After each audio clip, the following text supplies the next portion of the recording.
Welcome, Tren. Hello, Lou. How are you? Good, mate. What's up going on today? Oh, we've got a really interesting guest today. We We're going to do. interview somebody lovely, Monica. Yay! Monica's a spiritual teacher, knows all kinds of things, has worked with tarot, has done healings. Incredible. Definitely suggests that you go and check out all of her social medias, which we will let you know Yes, about shortly. tag that. And also, if you get a chance to go and do one of her classes, epic. Yes, We were go there and do last that. month, weren't We we? go and do that. Yes. Amazing, amazing. So interesting. What do we got to do first? We've got to pick a card. We've got to pick a card. What do you reckon? We use the dragon deck? Yes, we haven't used it for a while. We haven't used the dragon deck. No, for a we're going to while. use the dragon deck today. We are. I figure new energy in. Here we go. Yes. And we've just had that new moon, so we're still under the influence, yes. right? Yeah. Lots of changes happening. I don't know. I just feel there's a lot of changes. I do too. I mean, to be honest, the last 6 months for me have been Oh, really fucking hard. It's been horrible. So, It's been horrible. really looking forward to this change that feels like it's coming through. Like for me, it feels like it's bringing me into alignment of what my truth is and my new direction. I have no idea what it's doing to me. Okay. I just know I want it to be over. I feel that the clarity is starting to come through. That's for sure. For me, for example, been lost for a while. So it's like, okay, now I have some direction. Yeah. Yeah, beautiful. It seems to be a bit of a theme. Hey, all right. What's the intention? Oh, just seeing what do we need to focus on and what do we need to be aware of for this episode. Okay, great. For this episode. Let's kind of look. All right, and we have 5 of Pentacles. Oh, yeah. Look at that. So this is what this card looks like for those of you who are watching. Beautiful. The 5 of Pentacles. Now, 5 typically in a tarot can be difficult. Yeah, right? it's a bit challenging, doesn't it? But it's also halfway. So we're almost there. It's that point of which way you're going to go. So here's the choice. And it's when you can't make this shit up. We were just talking about the new moon and the changes. And this is what I feel this is relating to. So we are like mid-year. Yes, we are mid-year. This shit up. Yeah, mid-year and heading off in which direction. Well, we're certainly not going backwards, are we? Well, you'd hope not. But what are you choosing, people? Which direction are you choosing to head in? What you've always known, or are you looking to move forward? That's what I would say what that is. And when you look at this card, you'll see there's like this little pack of animals and they're all heading off. They've chosen their direction and they're heading off. They're a little bit somber, because, however, they are all heading in that right direction. So that's how I'm interpreting that. So how does that relate to the episode? Well, I think we're doing something different where we are I was going to say, experiencing and learning a lot more. Different things that we can bring back to the tarot and bring into our tarot practice. Absolutely. And the Pentacles are about our resources, right? So there's going to be a resource potentially today that you might learn about and be able to utilize, tap into all of the things. And that might head you in a new direction. Who knows?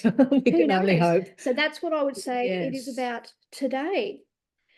So let's introduce Monica. Let's get going, lovely woman. Tell us a bit about yourself.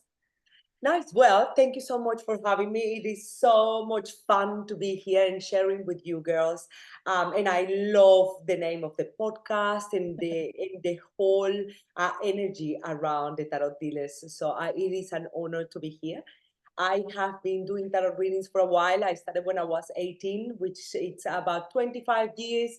And I have been loving every part of it, from the beginning and being really lost to the middle and still being really lost. I do believe that tarot is a never-ending learning tool and experience. It has taught me more about myself and about others than I could ever imagine.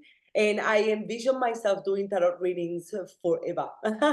So I don't picture myself without a tarot ever. So that's pretty cool, which is a great job to do also if you decide to retire. That's my retirement. That's what we're planning anyway. So for my business, I have different things that I do. most of all, I do a lot of tarot readings, and I have professionally for the past 15 years. I also see people in here for energy healings and Reiki, hypnosis, and past life regressions. And another part of my business is that I train certified tarot readers and certified energy healers. And in my spare time, and when I feel like sharing my art, I create graphic design, and I create, so I have a book and I have an oracle deck that I created, and I love always designing, creating, writing. So in my spare time, you will find me doing some of that. Excellent. That sounds Can you tell us wonderful. a bit about your oracle cards and your Yes. book? Yes. And we'd love to hear about that. So the Oracle of the Essences came about because I started really loving what essential oils had to offer for me and my family. And at that time, I kind of saw a little bit of uh, a hole in the market with tarot decks focused on essential oils. At the same time that this was happening, I opened up to my parents after many years, almost 20 years of reading tarot. I was traveling back home, and I had obviously my tarot and other decks on my suitcase, and I knew that my parents were gonna see them, because my mom always, nosy, trying to help me packing and all of that. And I'm like, oh my God, I have to tell them that I have all these decks, and that I read tarot. I'm gonna open up. So on the way from the airport, they picked me up from the airport. I was by myself with no children and husband on that trip home. And they picked me up and, oh, what's going on? And I'm like, oh, well, I started doing this thing, and now I'm reading cards. They knew about the healing, and they were half fine with that. And that was like, whoa. So my dad was like, okay. And then my mom was like, oh my God, I can't believe it. So she had her moment. And then my father works in printing, and he has for the past, he's 84, he has been working in printing for 70 years. He started when he was 14. And he said, we gotta go to work. We pick you up at the airport. We gotta go to work and sort out a few things. And my mom said, well, it's very interesting because at the moment we're printing a tarot deck. So if you help us sorting the cards out and work for it a little bit, we gift you a deck. And I'm like, oh, 3 days, that's great. So I get to my parents' printer, and I'm there sorting out tarot decks and putting Reiki on the tarot decks and all of that. And then this, I'm going to sound a little bit nasty, but I grab the deck and I go like, Dad, to be honest, it is a pretty shitty deck. And so, okay, well, we don't decide, that. We just focus on the client. And I said, I'm going to show you one of my most favorite decks. And I go, open my suitcase, 5 seconds because I have it here. And I bring the Oracle of Visions from Ciro Marchetti, out. Oh, wow. Yes. So then I bring the deck out, and my dad looks at the deck, looks at it, and go like, Ciro Marchetti? And I'm like, yeah, Ciro Marchetti, it's my friend. Like, Oh my nah, goodness. Dad, he's an Oracle creator, he's not your friend. And he's like, yeah, Ciro Marchetti was one of my graphic designers, and in fact, he designed the logo for my company. Oh my God. Obviously, I was a child when all this was happening. Yeah. And I'm like, what? Let's ring him. So my dad rings Ciro Marchetti, and we start talking. I said, you're gonna come to Australia. I need to have you teaching workshops. And I talked to my idol, it was fine. We hung up, and my dad goes like, oh, let's check. And so he starts researching on Ciro Marchetti, and he goes like, oh my God, this guy has sold millions of decks. And I'm like, yeah, he has. That's why I thought he couldn't be your friend. And my dad is like, when are we printing your deck? And so that was the start of it. That was the start. The start, yeah, and the spark. With my father's support, I printed 100 decks. I didn't pay for them, so they're free. And that got me started. I brought them back to Australia. I created them. It took me 12 months. I got them back to Australia, and I sold 30 in a weekend. And I was like, okay. So I sold 100 in very little time. And then I'm like, I need more. And so then my dad went and printed more. But and the time went, and I'm still printing them. So as the time progressed, I started helping other people printing their decks, creating them, designing them. And then it was just part of me that a course was born. Yeah. I call it, it was called The Magician's Journey because it makes sense to tarot readers. Yes. Then for advertisement purposes, I changed it to The Oracle's Journey. And it's a course where I teach people how to read tarot. I give them a certification. And at the same time, we create their own, people creates their deck. Obviously, with all my expertise in printing, in graphic design, and also I print decks for them. I print 3 sample decks and I send them. So when they finish their course, they have something with them that they're going to cherish for the rest of their life. But also, I help people printing thousands of copies and things like that. So that, so that is just kind of my signature thing, that it's something that with my knowledge I can do because I was doing tarot and printing all my life. They were my 2 careers, my 2 passions, because I work in printing after I finished uni. And so what I wanted to share today were a few things about creating decks. Yeah. The reason why I chose this topic, it's because I feel that it's incredible, the opportunity that we have right now. If we think about women and witches, healers, herbalists, 500 years ago, we couldn't even acknowledge that we had a connection with the divine. Exactly. Yeah. Exactly. Now, and then, when we growing up, only the priest had a connection with the divine. Only the Pope had a connection with the divine. So I had to go and talk to a priest for the priest to be able to talk to the divine, being grown up in the Catholic religion, So then you realize that you have a direct line with the divine.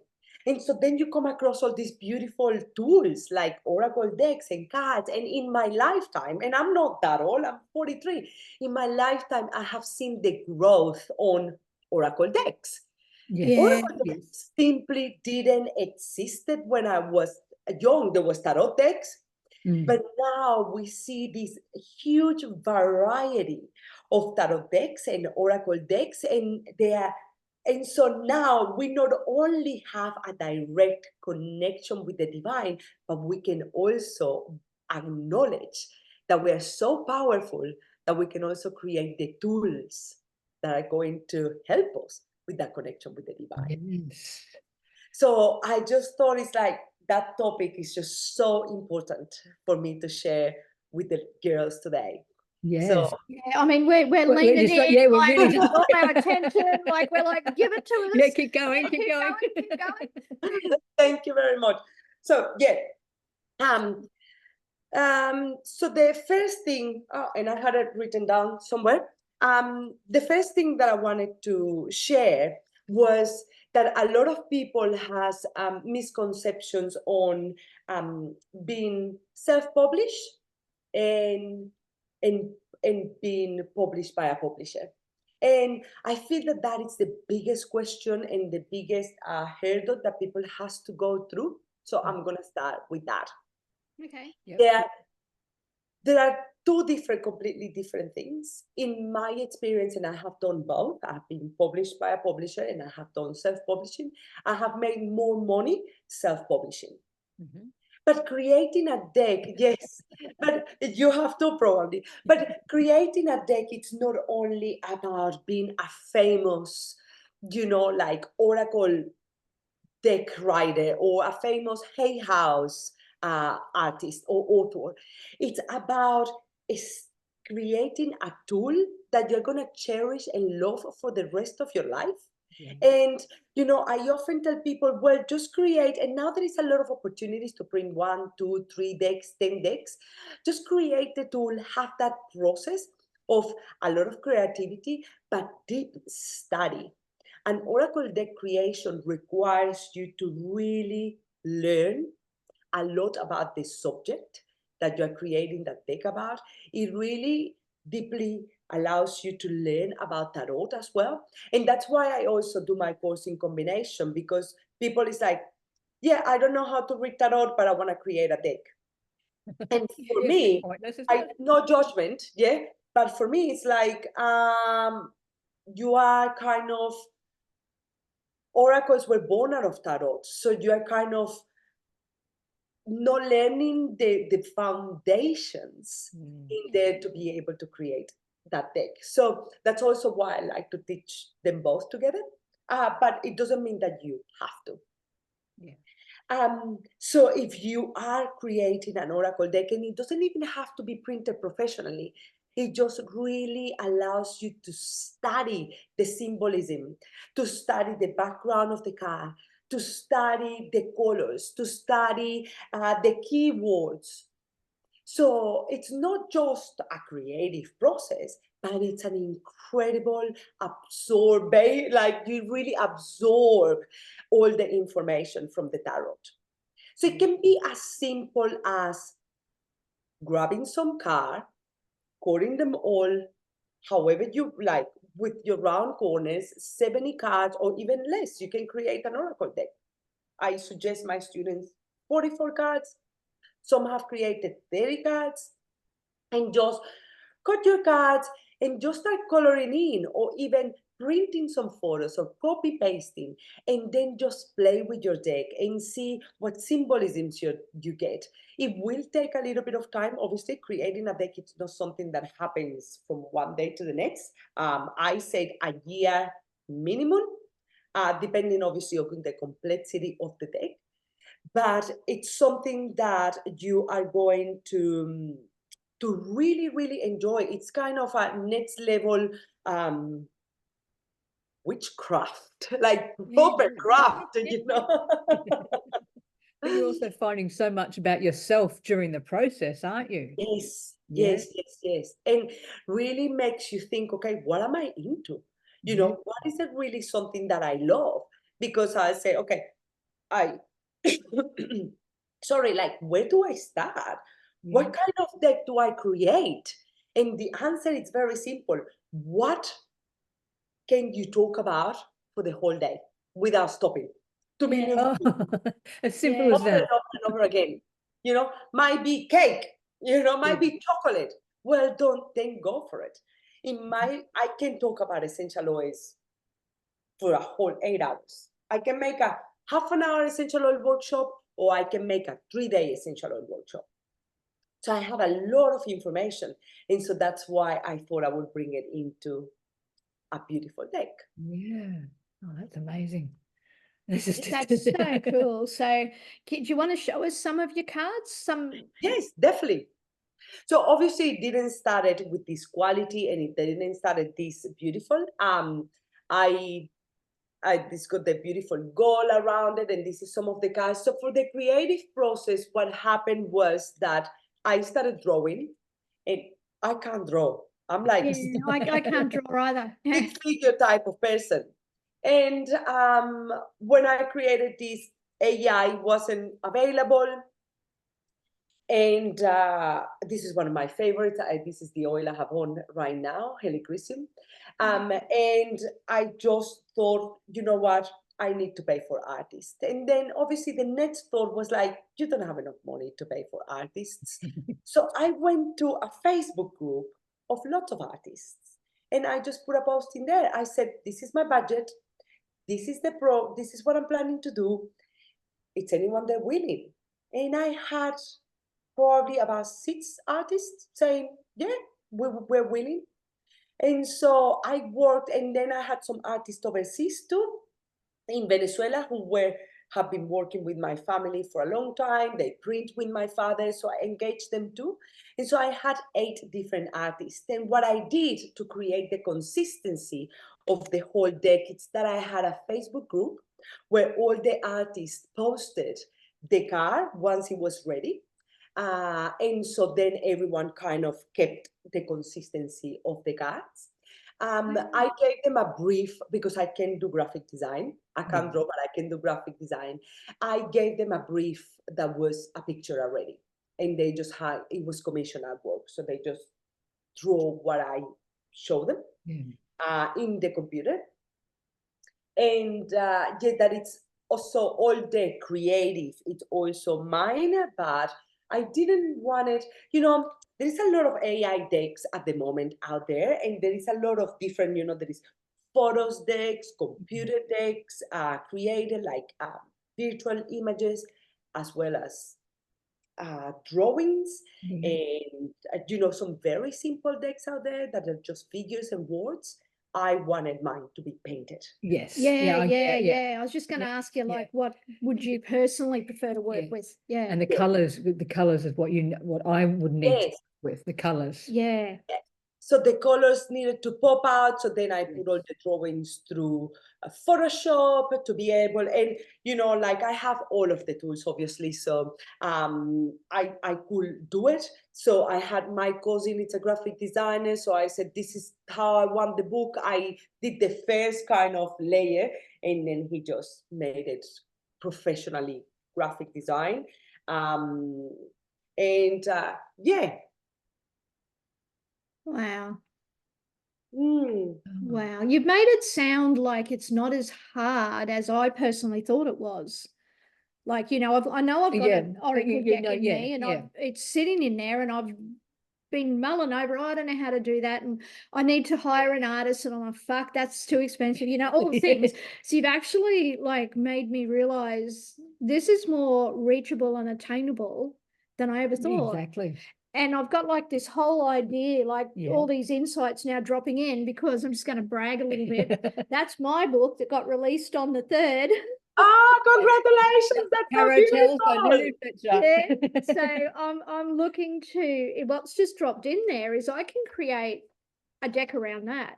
Yeah. And I'm like, oh my God, as I'm sitting here, and it sounds so reachable. Like, but we have a lot more resources than what we've ever had now, haven't we? We're a bit lucky, I think, technology wise. And I didn't know that you were into graphic design and all of that. I'm like, where the fuck were you like when I was doing that? But anyway, I know now.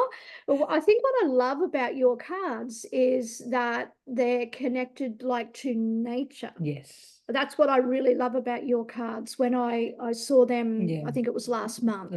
And I was like, wow, this is so cool. Like, because it reminds, I felt that it reminded me to get my ass back in nature when I drew the card, and I'm like, oh, because it's all about that. I loved that concept. Yes, but not only that, it reminds you of your essence. It always guides you back to who you are. And that's what nature does, isn't it? Puts us in our place. It does put us in our place. Reminds us who we are. Like a simple thing of standing in front of the sea is like, I'm so little, or standing on a night sky. It's like, I'm tiny. We are tiny. And gives us that humbleness that we all need to be able to go within. Exactly. Really connect with our divine path and our divine mission. Look, I have absolutely loved our morning speaking with you. And I'm really curious now if you can share details about what your upcoming courses are, how people can connect with you, what all your social medias are, all of that stuff.